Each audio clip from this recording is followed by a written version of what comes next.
चलिए तो बेटा फिर प्रारंभ करते हैं और लाभ हानि डिवीजन। और हमने ये प्रयास किया है कि जो आपकी पुस्तक चलती है मैथ की पॉपुलर पुस्तक है एस.डी. यादव, और आपके पास एक पुस्तक आती है आर.एस. अग्रवाल और एक पुस्तक आती है आपके पास राकेश यादव। पुस्तक तीनों ही अच्छी हैं। वो इस बात पर निर्भर करता है कि बच्चा किस हिसाब से मैथ में उसको हैंडल करता है। अगर मान लीजिए आप मैथ में थोड़ा सा कमज़ोर हैं, लगता है कि खुद से कि मैथ में कमज़ोर आती कम थोड़ा सा बनती है, इसका मतलब है कि आपको एक पुस्तक पहले लगानी चाहिए, वो आपका नाम है एस.डी. यादव। और अगर आपको लगता है कि हमें मैथ थोड़ी सी अच्छे सक्षम है, मैथ हम आसानी से कर ले जाते हैं, तो आपको पुस्तक में लगाने की सजेशन दूंगा राकेश यादव।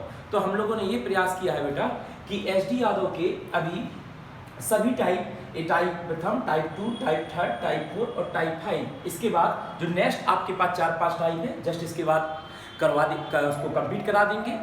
और ये प्रयास किया है कि आप सभी टाइप के मैं एक एक प्रश्न आपके सामने लगा दूं और उसके में थोड़ी मोड़ी जो डाउट होगा बच्चों को तो वो क्लियर हो जाएगा। अब सर्वप्रथम पहले हम स्टार्ट करते हैं आपके पास लाभ हानि। थोड़ा सा मैं सोच रहा हूँ कि आपके पास 2 मिनट पहले लाभ हानि के बारे में समझा दूँ, उसके बाद प्रारंभ करते बेटा एक एक सवाल। मैंने सवाल को बड़े शॉर्ट तरीके से लिखा है। शॉर्ट तरीका लिखने का मतलब ये है कि मान लीजिए वहाँ पर अगर ये कोई लाइन होती है कि एक दुकानदार एक बाजार में कोई सामान खरीदता है, तो मैंने सीधे ये लिख दिया है एक दुकानदार किसी सामान को बस इतने रुपए में खरीदा। जिससे क्या हुआ, थोड़ा मेरे पास स्पेस बचेगा और सवाल जो मेरा मोटिव है कि आपको सवाल ज़्यादा से ज़्यादा आपको हो जाए तो वो सवाल भी आपको ज़्यादा कवर हो जाएंगे। उसमें एक सवाल के अंतर्गत 3-4 भाषा जो बिना काम की है, जिसका सवाल लगाने से कोई मतलब नहीं है, तो उसको लिखने से बेटा कोई फायदा नहीं है। तो चलिए प्रारंभ करते हैं। लाभ हानि बहुत अच्छे से समझिएगा। उसके बाद चलते हैं आपका 5 टाइप एस.डी. यादव में केवल टाइप प्रथम, type second, type 3, type 4, type 5 दिया हुआ है, तो आप अपने सामने बुक भी रख सकते हैं और देख भी सकते हैं। फिर यार अगर आप यहाँ पर ध्यान से समझ लेंगे तो मुझे नहीं लगता कि आपको बुक देखने की जरूरत होगी। ठीक, ओके। चलिए तो लाभ हानि बेटा, लाभ हानि का मतलब होता है आपके पास कि जब कभी कोई वस्तु, कोई दुकानदार कोई वस्तु खरीदता है और खरीदने के बाद जब उसको बेचता है तभी उसमें होता है लाभ या आपके पास हानि। अब चाहे वो दुकानदार हो चाहे वो ग्राहक हो, बस आप इतना समझिए, खुद को थोड़ा फील करिए कि मान लीजिए हमने कोई वस्तु आपके पास खरीदी, मान लीजिए मार्कर है, मार्कर ये मैंने 10 रुपए का लिया मान लीजिए, और मैं इसको किसी व्यक्ति को 12 रुपए में बेच देता हूँ। जब 12 रुपए में बेच देता हूँ तो उस व्यक्ति को क्या हुआ, 12 रुपए का उसका क्या हो जाएगा, उसने वस्तु खरीदी और मुझे 2 रुपए का मिल गया एक्स्ट्रा, इसका मतलब मुझे लाभ हो गया। तो मान लीजिए 10 रुपए का आपके पास कोई वस्तु है, मैंने इसको 12 में आपके पास बेचा तो मुझे लाभ हो गया 2 रुपए का। तो आपने कहा ठीक है, आपको 2 रुपए का लाभ हो गया। लेकिन सवाल ये पूछता है कि कितने % का लाभ हुआ, ये नहीं पूछता है कितना रुपए का लाभ हुआ। तो आपने कहा मुझे 2 रुपए का लाभ हुआ, कितना %? तो आपने कहा बेटा 2 रुपए का लाभ हुआ, कितने में हुआ, 10 में हुआ, गुणा आपके पास क्या हो गया 100। तो आप बोल दोगे कि भैया जो हमें लाभ हो गया वो हमें हो गया कितने % का, 20% का। बड़ा सीधा सा सरल सा सवाल है, कुछ इसमें है नहीं, लेकिन बस मैं ये चीज समझाना चाहता हूं कि बच्चों को बहुत ज्यादा कंफ्यूजन हो जाती है कि 2 रुपए का लाभ हुआ, ये तो ठीक है, अब 2 रुपए के नीचे 10 आएगा या 12 आएगा, फिर उसमें वो रटने का प्रयास करता है कि क्या आपके पास क्रय मूल्य है, क्रय मूल्य नीचे रखते हैं कि क्रय मूल्य आपके पास नीचे रखते हैं कि आपके पास अंकित मूल्य नीचे रखेगा। तो पहले मैं इन शब्दों को क्लियर कर देता हूं। देखिए सर्वप्रथम जब हम कोई चीज आपके पास खरीदेंगे बेटा तो उसको क्या बोलेंगे, आपके पास सीपी, और खरीदने के बाद उसी को खरीदने को पर्यायवाची में कह सकता हूं तो उसको क्या कह सकते हैं, क्रय मूल्य, कितने में खरीदा। इसी को मैं ये कह सकता हूं कि आपने कितने में वस्तु खरीदी, बात एक ही है। सीपी बोल दे तो एक, क्रय बोल दे तो एक, और आपके पास खरीदा कितने में तो क्लियर। अब जब खरीदोगे तो बेचोगे भी, और जब आप बेचोगे तो इसको बोला जाएगा बेटा आपके पास क्या, एसपी, और क्रय के स्थान में आप ये कह सकते हो विक्रय मूल्य, और खरीदने के स्थान में आप ये कह सकते हो आपके पास कितने में क्या किया गया, बेचा गया। ठीक, अब एक मूल और आता है अंकित मूल्य। अंकित मूल्य इन दोनों मूल्य के बीच की वैल्यू है। अंकित मूल्य का मतलब मैंने 10 रुपए का मार्कर लिया, मैंने इसमें 15 रुपए लिख दिए, तो मान लीजिए मैंने 10 रुपए का लिया तो आपने कहा क्रय मूल्य है, मैंने इसमें रेट लिख दिया 15 रुपए। टैग प्राइस, जो आप कभी बाजार जाते हैं तो आप देखते हैं कि किसी कपड़े या किसी वस्तु में उसमें एक लाइन लिखी रहती है कि ये इतने का है, तो वो तो अंकित मूल्य है। अब हम लोग उतना में तो खरीद नहीं लेते हैं ना, हम लोग क्या करते हैं, डिस्काउंट मांगते हैं, थोड़ा सा छूट देते हैं, मांगते हैं कि भैया थोड़ा सा छूट कर दीजिए। तो जो डिस्काउंट मिलने के बाद जितने में हमने खरीदा वो क्या कहलाएगा, विक्रय मूल्य। अर्थात जो हमने उसमें रेट छापा इसको बोल सकते हैं आपके पास क्या, अंकित मूल्य। इसी को इंग्लिश में कह देते हैं आपके पास एमपी, और इसी को आप कह सकते हो आपके पास छपा हुआ रेट या छपा रेट। और जब मान लीजिए हमने किसी दुकान में जाकर इसको खरीदा 12 में, तो आपने कहा 12 क्या हो गया, मूल्य। वही सवाल बन गया जो मैंने पहले समझाने के लिए आपको बताया था।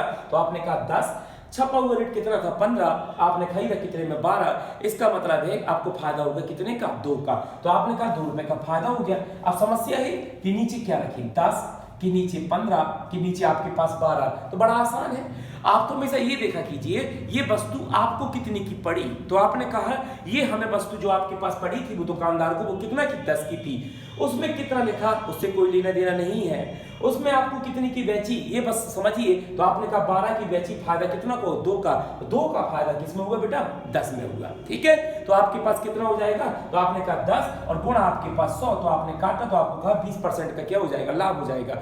अब फिलहाल अभी ये लाभ हानि पढ़ रहे हैं तो यहाँ पर अंकित मूल्य का बहुत कम रोल होता है। अंकित मूल्य का जो आपके पास रोल सबसे ज्यादा होता है वो बेटा होता है आपके पास किसमें डिस्काउंट। डिस्काउंट मतलब बट्टा, बट्टा मतलब आपके पास क्या छूट, कि उसमें कितना डिस्काउंट दिया गया। क्योंकि व्यक्ति कोई डिस्काउंट देगा तो वो डिस्काउंट हमेशा किस पे दिया जाएगा अंकित मूल्य पर। आपने ये 10 रुपए का पेन खरीदा, अगर आपने इसमें छूट दे दिया तो ये तो आपका क्रय मूल्य है, फिर तो आपको घाटा ही होगा।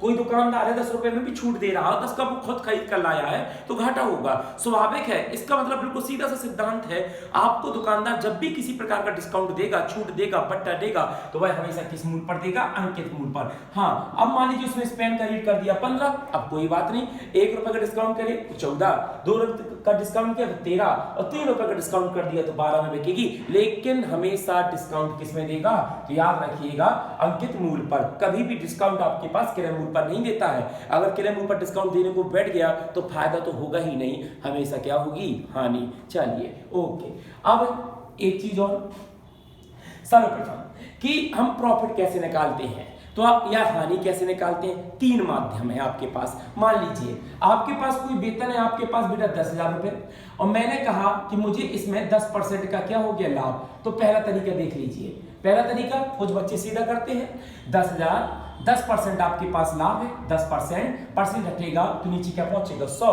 0 से 0 आपने क्रॉस कर दी तो आपने कहा हमें 1,000 रुपए का क्या हो गया लाभ हो गया। दूसरा बच्चा क्या करता है, कुछ बच्चे वो क्या करेंगे 10,000 में उसने कहा 10% का लाभ हुआ तो आपने कहा टोटल परसेंट कितनी होती है 100।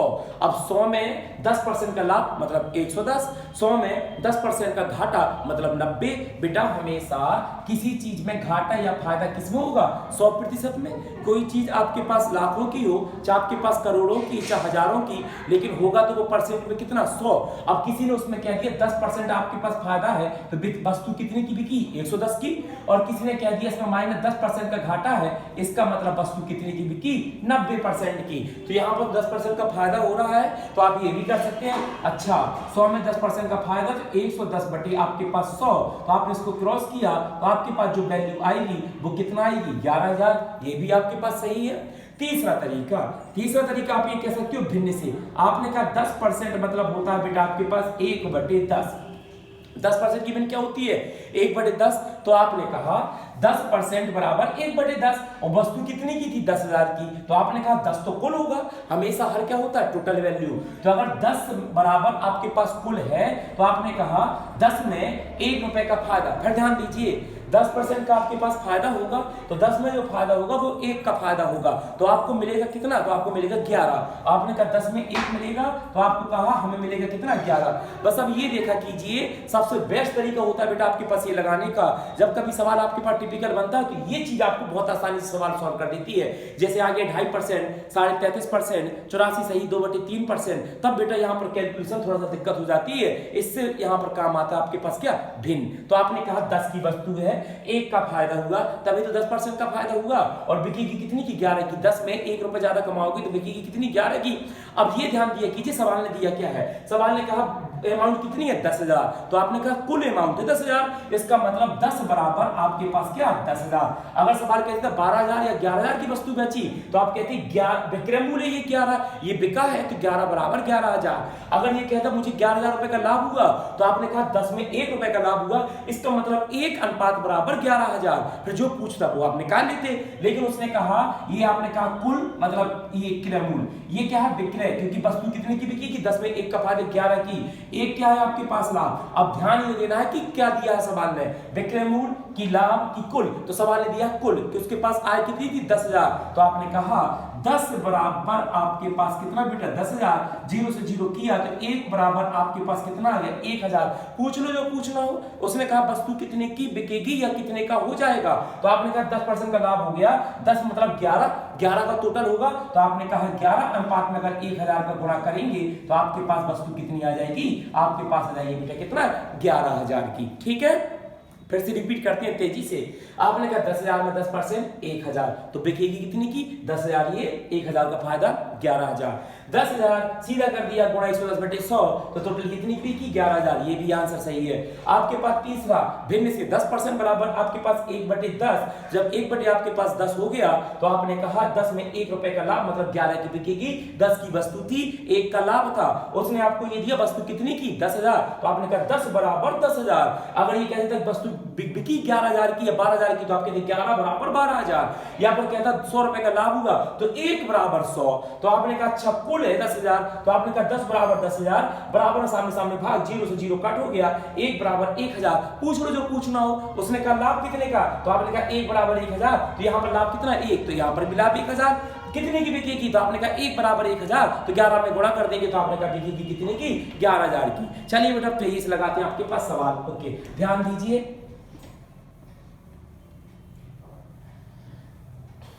देखिए बेटा टाइप प्रथम, एक कुर्सी की लागत। आपके पास सभी सवालों को कोशिश है कि बस एक एक लाइन में सवाल हल होगा, लेकिन दिमाग यहीं पर सूत्र नहीं लगाना है।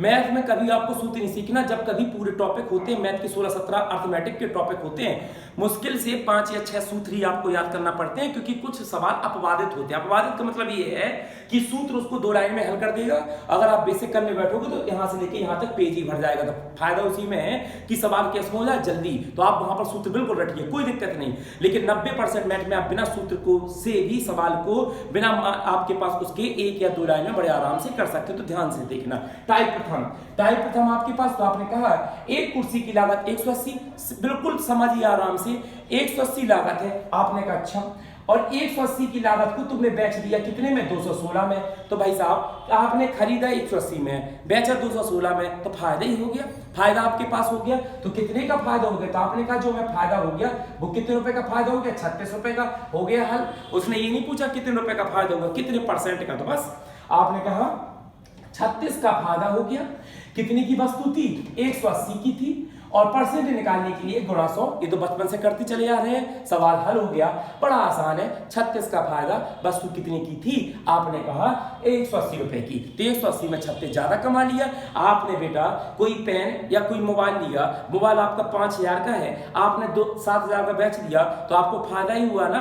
कितने का फायदा हो गया 2,000। तो कोई तुमसे पूछे कितने परसेंट का फायदा हो गया, तो आप ये बोलोगे कि 2,000 रुपए का 2,000% का फायदा हो गया, नहीं, तो आप बोलोगे 2,000 बटे 5,000, क्योंकि 5,000 का मोबाइल था, और परसेंट निकालने के लिए गुणा 100। चलिए आ जाइए बेटा, तो आपने 0 से 0 आपके पास क्रैश किया, 18 दुनिया आपके पास 36, 10 दुनिया आपके पास 20, आपने कहा 20% का क्या हो गया लाभ हो गया। चलिए तेजी से आगे चलते हैं। टाइप सेकंड में आपके पास देखना, ये देखिएगा कोई इसमें ट्रिक नहीं लगानी है, कोई सूत्र नहीं लगाना, ध्यान से समझिए। आपने कहा एक साइकिल 10% हानि पर बेचे, जिसका विक्रय मूल्य मतलब आपके पास बेचा कितने में, तो उसने कहा 1,200 रुपए में है जिसका विक्रय मूल्य। आपने कहा बढ़िया, 10% हानि पर बेची हो। मैं तुमसे क्या बोला था, टोटल परसेंटेज कितनी होती है 100। अगर 100 में 10% की हानि होगी बेटा, तो आपके पास वस्तु कितनी की बेची 90% की, याद रखिएगा।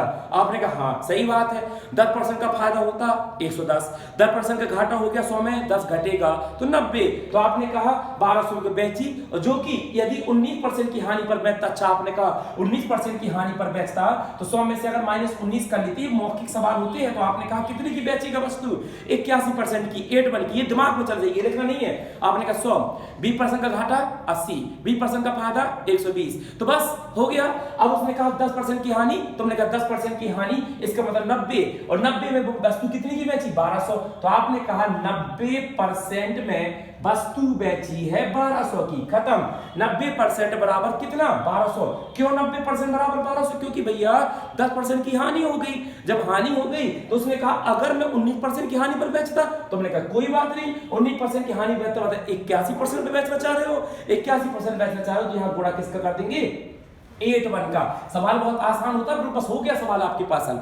अगर ये पूछता 10% के लाभ पर मैं देता, सुनिए फिर से एक बार, जितना भी रुपए ऊपर, जितने प्रतिशत के बराबर हो नीचे, जो भी पूछे गुणा करके लिख दो। वो कहे 20% का फायदा गुणा 120, 10% का फायदा गुणा 110, 10% का घाटा गुणा 90, 19% का घाटा तो 100 में 19 चलेगी तो 81, बस काट दीजिए। आपने 0 से 0 काटा, 9 9 आपके पास 81 हो गया, यहाँ पर हो गया आपके पास बेटा 0, 9 2 आपके पास 18 और 9 1 9 और 1 आपके पास कितना हो गया 10। तो आपने कहा ये साइकिल कितने की बिकेगी, साइकिल बिकेगी आपके पास 1080 रुपए की। आ जाइए अगला टाइप थर्ड। टाइप थर्ड देखिए, एक आदमी पी में, मतलब कोई पी है, रुपए की कीमत नहीं दी, एक आदमी पी में कोई पी एक अमाउंट मान लो, पी में 1 दर्जन वस्तु रहता है। अब 1 दर्जन का क्या मतलब होता है 12, ठीक है, कितने में पी में। अगर बाई चांस क्या देता 12 रुपए में 12 वस्तु तो आप तुरंत कह देते 12 में 12 वस्तु तो 1 रुपए में 1 वस्तु। अब यहां पर उसने पी कह दिया तो कोई समस्या नहीं है। आपने कहा पी में वस्तु लाता है 1 दर्जन मतलब 12।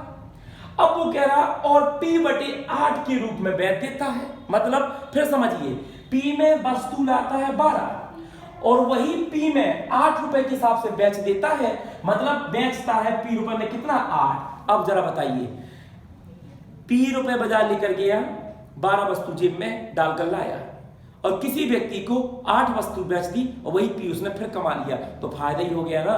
P रुपए में 12 वस्तु लाया और P रुपए में बेची कितनी 8, कितनी वस्तु का फायदा 4 का। तो आपने कहा 4 का क्या हो गया, देखो बेटा अंतर कितने का 4 का, तो आपने कहा 4 का क्या हो गया फायदा, ठीक है।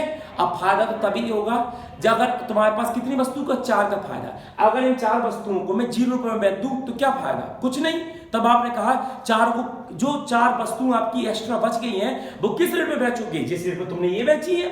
यहां तो तुम खरीद कर लाए हो ना P में 12 वस्तुएं, तो यहां पर किस में बेची तुमने P में 8 वस्तुएं, तो अगली 4 भी किस हिसाब से बेचोगे, आप इसी हिसाब से बेचेंगे। तो आपने कहा 4 का फायदा हो गया कितने में 8 में, और परसेंटेज निकालने के लिए क्या गुणा 100 काट दीजिए, 4 दूनी 8 और आपके पास A, तो आपने कहा 50% का क्या हो गया लाभ हो गया। ओके चलिए अगला टाइप 4 देखिए, एक सामान 10% लाभ की जगह 15% लाभ पर, फिर दिमाग सीधा ये चलना चाहिए 10%, तुमने कहा परसेंट, इसका मतलब है 100, ठीक है। 10% का लाभ, 10% लाभ इसका मतलब है 110, ठीक है बेटा। उसके बाद उसने कहा 15% का लाभ, इसका मतलब है 15 जुड़ जाएगा 115। बाई चांस कह देता 15% का घाटा, तो आप कहते 100 में 15 चलेगी 85, 10 चली गई अगर घाटा तो 90, लेकिन फायदा से प्लस कर दो, तो आपने कहा 100 में 10 110, 100 में 15 का फायदा 115 का। अब वो कह रहा अगर मैं बेचता तो मुझे 200 रुपए अधिक मिलते, 200 रुपए अधिक मिलते। तो जरा एक बात बताना, 110% में बेच रहा और 115 में बेचता तो 200 रुपए अधिक मिलते, कब मिलते, जब वो 110% की जगह कितने में बेचता 115% में। अब मैं अगर तुमसे पूछ लूं कितने परसेंट अधिक पर बेचता, तो आप कहते भाई साहब बिल्कुल सीधा दिख रहा है 5% अधिक पर बेचता, यही तो है। 10% पहले बेच रहा था फायदा 110, 15% के फायदा पर 115, तो कितना परसेंट अधिक बेच रहा है 5% अधिक, तो कितना रुपए अधिक मिलता 200। तो आपने कहा अच्छा 5% बराबर 200, तो 100% ही निकाल सकते, जैसे अपन ने ये किया था बिल्कुल सेम है। आपने कहा बड़ा आसानी से हो जाएगा, आपने इसको किया तो आपने कहा 5% बराबर आपके पास 200 गुणा 5% बराबर आपके पास 200 गुणा क्या निकालना कुल, कुल आपके पास वस्तु का क्रयमूल्य, क्रयमूल्य मतलब कुल मतलब 100%। तो बेटा यहां पर क्या 100, मैंने यहां पर क्या समझाया था कि यहां पर वही लिखते हैं जितना वो पूछे। वो तुमसे कहते 10% की हानि हो जाती तो गुणा 90, अगर 10% की हानि हो जाती तो कितने में बिकती गुणा 90, 20% का फायदा हो जाता तो 120, 500% का फायदा हो जाता तो उसमें 500 जोड़ देते 600। तो भैया अब यहां पर कह रहा कितने की थी, मतलब कुल, कुल मतलब 100, तो बस कर दो 5% बराबर 200, आपके पास कुल निकालना है। तो आपने कहा 5 चुके 20, तो ये वस्तु जो आपके पास थी वो कितने की थी 4000 की। ओके चलिए आइए बेटा टाइप आपके पास 5। एक दुकानदार ने 20 कलमें खरीदी और उतने ही रुपए में 15 कलमें बेच दी। सवाल को थोड़ा फील किया कीजिए। उसने बोला मैंने 20 कलमें खरीदी जितने रुपए में, जैसे ये पी वाला लगाया था 20 कलमें खरीदी खरीद ली। ओके, अब वो कह रहा है मैंने उतने ही रुपए में 15 कल में बेच दी। गजब, यहां पी में 12 वस्तु खरीदी और पी कमा लिया 8 वस्तु बेचकर, 4 का प्रॉफिट। वही तो वो कह रहा रुपया नहीं पता यार कितना, तो उसने कहा 20, मैंने 20 रुपए में आपके पास कुछ कल में खरीदी। ठीक है, 15 कल में 20 रुपए में कुछ कल में आपके पास खरीदी और 15 कल में आपके पास, एक बार थोड़ा देखना, एक दुकानदार ने 20 रुपए में 15 कल में खरीदी, 20 रुपए में कल में खरीदी और उतनी रुपए 15 कल में करके क्या कर लिया, बेच दिया। ठीक है, ओके, चलिए ध्यान दीजिए एक मिनट। 20 रुपए में उसने कल में खरीदी, 15 रुपए में आपके पास कल में आपके पास बेच दी। ठीक है, समझिए, उसने ये बोला आपके पास एक दुकानदार ने 20 रुपए में आपके पास कुछ कल में खरीदी और उतने ही रुपए 15 कल में क्या कर दिया, आपके पास कल में बेच दी, उतनी रुपए 15 कलमों में कमा लिया। ये होगा आपके पास कलमों में कमा लिया, कमा लिया बेचकर। ठीक है बेटा, ओके, कल में कमा लिया बेचकर, ठीक है, ओके। तो जरा देखिए, अब 20 रुपए में उसने आपके पास कल में खरीदी और उतना ही रुपए 15 कलमों में उसने क्या कर लिया, 15 कलमों में बेच दी। ठीक है, ओके, चलिए थोड़ा सा एक मिनट को मैं थोड़ा देख लेता हूं आपके पास सवाल को एक बार।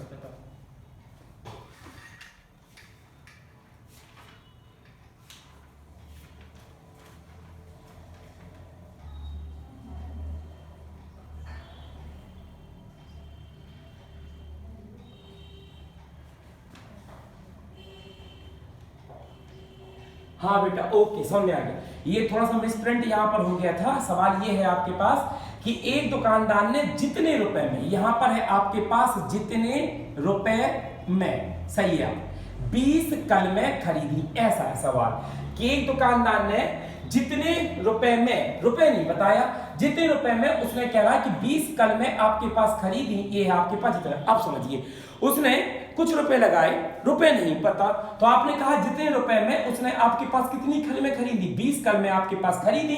ठीक है, उसने कहा वही रुपए मैंने 15 कल में आपके पास क्या कर दी, बेच दी। ठीक है, कमा लिया। अब जरा समझना आपके पास सवाल, फील करिए। आपने कहा ठीक है, कुछ रुपए लेकर गए और कुछ रुपए नहीं पता, 20 पेन खरीद लाए।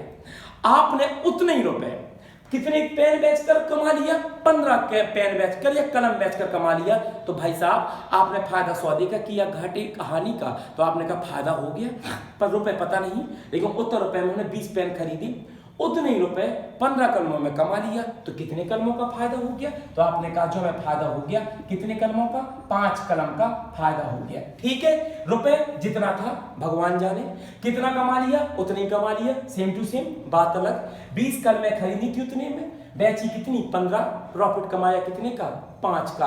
और जब आपके पास 5 का कमाया, तो आप जो अगले 5 पेन जो आपके पास बचे हैं वो किस रेट पर बेचोगे, जिस रेट पे आपने ये बेची, जिस रेट पे ये बेची। सेम सवाल आपके पास ऐसा है बेटा, आपने पी में 8 के हिसाब से बेचा था, तो 4 का फायदा हुआ था, तो कितना कम आता, तो आपने कहा किसमें, जो अगले 4 बेचोगे किस पे, इसी रेट पे। तो बेटा 15 आपका 5 कलमों का फायदा हो गया, जो बेचोगे किस पे, इसी रेट पे आपके पास, क्योंकि ये तो तुम खरीद कर लाए हो, अब तुम बेच कहां रहे हो, इस वाले रेट पर बेच रहे हो। तो आपने कहा 15 में बेचेंगे, 15 के हिसाब से रेट पे, जिस हिसाब से हमने ये 15 आपके पास बेची कल में, तो गुणा निकालने के लिए क्या होगा, परसेंटेज, इसको किया, इसको करिएगा, तो 33 सही 1/3% का क्या हो गया, लाभ हो गया। ओके बेटा, चलिए